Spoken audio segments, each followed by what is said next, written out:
The boy's single act of kindness changed his family's life in ways he never imagined. When a luxury car stopped in front of their house the next day, Ethan could hardly believe his eyes. Ethan woke to the dim light filtering through the worn curtains in his room. The faint sound of his mother's voice on the phone reached his ears. It wasn't hard to guess what the conversation was about. Rent? He crept out of bed, careful not to disturb his little sister, Lily, still asleep in the bed across the room.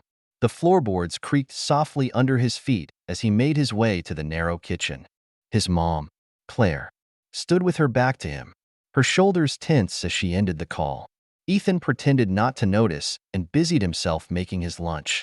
He grabbed the loaf of bread, its edges slightly hard, and spread a thin layer of peanut butter on a slice. The sandwich was modest, just enough to tide him over until dinner. "Morning, Ethan," Claire said, forcing a smile. "Morning, Mom," Ethan replied, trying to match her cheerfulness.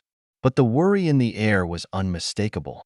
He slipped his sandwich into a wax paper wrap, tucked it into his lunchbox, and grabbed his sneakers by the door. Outside, the cool morning air stung his cheeks as he walked to school, the sound of his footsteps echoing faintly on the cracked sidewalk. The houses in his neighborhood looked tired, their paint peeling and fences leaning. Halfway to school, he spotted an old man sitting against the wall of a closed store. The man's clothes were frayed, his face lined with exhaustion. Something about his demeanor reminded Ethan of his mom's tired eyes. Ethan slowed, his lunchbox feeling heavier in his hand. His stomach growled, but the sight of the man's hollow gaze rooted him to the spot. Finally, Ethan knelt beside the man, opening his lunchbox and unwrapping the sandwich. "Here," he said, his voice barely above a whisper. "You need this more than I do." The man's hands trembled as he took the sandwich. "Thank you," he murmured, his voice hoarse. Ethan nodded, brushing his hands on his jeans as he stood. As he walked away, his stomach remained empty, but his steps felt lighter. The rest of the school day passed in a blur. At lunchtime, Ethan watched his classmates unpack colorful lunches while he stared at his empty spot on the table. Hunger gnawed at him, but he kept his head down. By the time the bell rang, signaling the end of the day, Ethan was eager to get home. Turning the corner to his street, he saw their landlord's car parked in front of the building. His mom was standing outside, her arms crossed as she spoke with him. Ethan lingered by the corner, waiting until the landlord drove off. When his mom finally turned toward him, her expression was strained. "Let's go inside, Ethan," she said softly. Dinner was sparse that night, a thin soup made from whatever vegetables they had left. Lily's cheerful chatter helped ease some of the tension, and Claire managed a few smiles. Later, as Ethan lay in bed staring at the ceiling, he thought of the old man and his mother's weary face. He had done what he could today, but it felt like so little. The next morning started much the same as the last. Ethan woke to the scent of instant coffee and the sound of his mom moving around the kitchen. When he joined her, Claire's smile was tired but genuine. "Morning, sweetheart," she said. "Morning, Mom."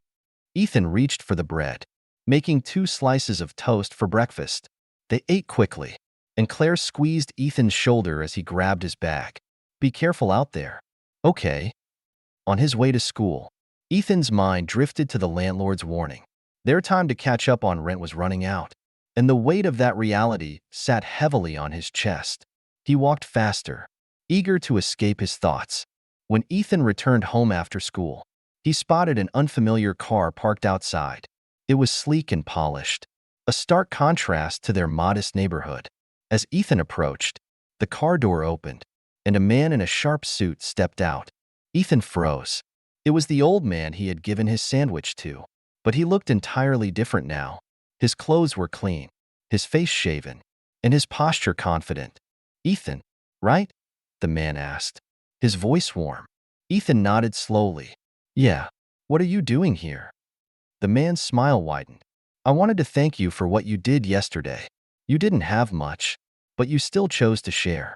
That's rare." Claire stepped outside, her brows furrowed as she looked between Ethan and the man. "Who are you?" she asked, her tone cautious. "My name is Robert," the man replied. "Your son showed me kindness when I needed it most."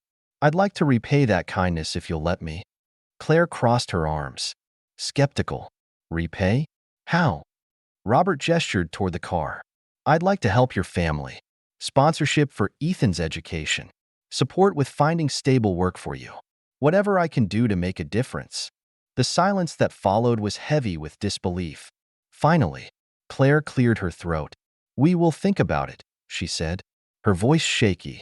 Robert handed her his card. Take your time. Call me if you decide.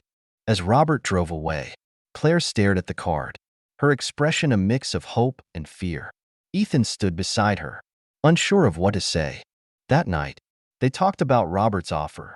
Do you think we can trust him? Claire asked, her voice barely above a whisper. Ethan hesitated.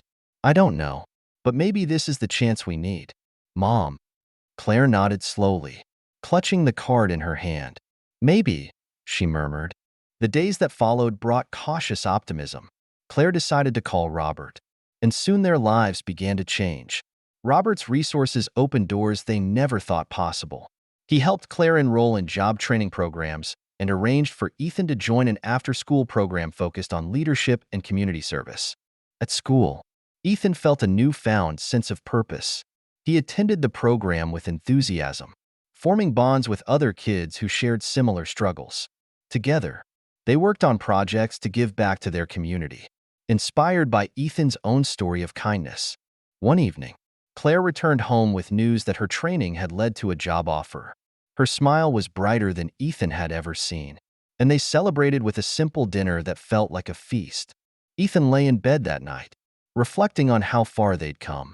The road ahead was still long, but for the first time in a long time, it didn't feel impossible. They had hope, and that was enough to keep going.